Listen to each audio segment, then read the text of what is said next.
तो आज हम बात करते हैं कि इस देसी गौवंश में और जो विदेशी गौवंश है, जिसको हॉलिस्टन फ्रीजन बोलते हैं और जर्सी बोलते हैं, दो नस्ल भारत में ज़्यादातर मिलती हैं।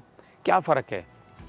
देखिए, ये जो हमारे ऋषि मुनियों ने भारत देश के एक एक एरिया वाइज नस्ल जो पैदा की और उस नस्ल को हमारे लिए तैयार करके दिया, अगर उस नस्ल को हमने छोड़ दिया, उस नस्ल पर हमने काम नहीं किया, और जो विदेशी नस्ल है, तो विदेशी नस्ल में प्रॉब्लम क्या है?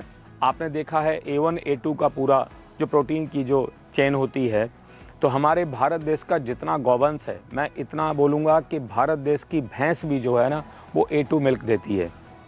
लेकिन अगर विदेशों में देखा जाए तो मेजॉरिटी ऑफ मिल्क जो है वो A1 है, वो भी A2 पे काफ़ी काम कर रहे हैं।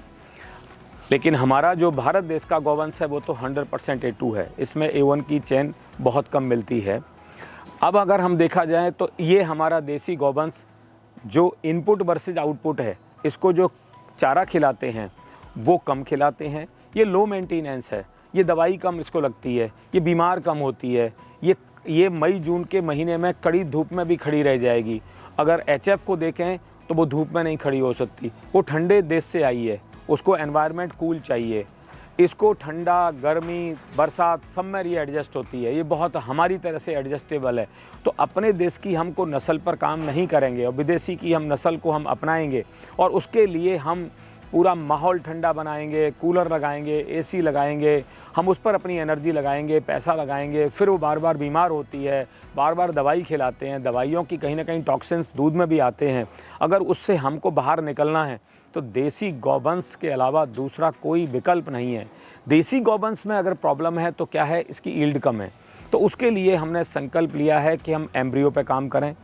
आज 450 गाय यहाँ पर हो चुकी हैं, अब हम शुरुआत कर रहे हैं एम्ब्रियो पर, क्योंकि एक प्लेटफॉर्म चाहिए। आप एम्ब्रियो पर भी काम करने के लिए छोटा संकल्प नहीं है, और बिना प्लेटफॉर्म के आप एम्ब्रियो पर भी काम नहीं कर पाओगे। तो अब हमारी शुरुआत हो रही है। हमने संकल्प किया था कि 2025 में हम एम्ब्रियो लेके आएंगे, और 2026 में हम भारत देश की धरती पर हमारा संकल्प है कि हम अच्छी नस्ल की बछिया को जन्म दे सकें, जिसका नामकरण हमने आज से 3 साल पहले भी किया था कि उसका नाम होगा आनंदी।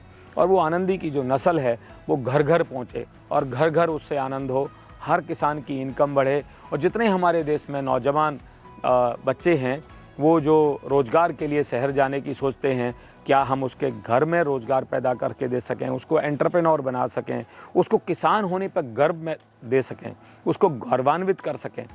और क्योंकि ये सब होगा कैसे, जब उसके घर में उसकी इनकम बढ़ेगी, उसकी रिस्पेक्ट बढ़ेगी, वो एनवायरनमेंट को भी ध्यान देगा, वो गौवंश पर भी पूरा काम करेगा, वो अपने घर में जो पूरा बाकी फसल उगा रहा है उसमें चारा भी उगाएगा, और यहाँ से पूरा आनंदा की तरफ से जेनेटिक और फीड एंड फॉडर में सपोर्ट रहेगा, टेक्निकल सपोर्ट रहेगा। मैं उम्मीद करता हूँ पूरा गेम चेंज होगा।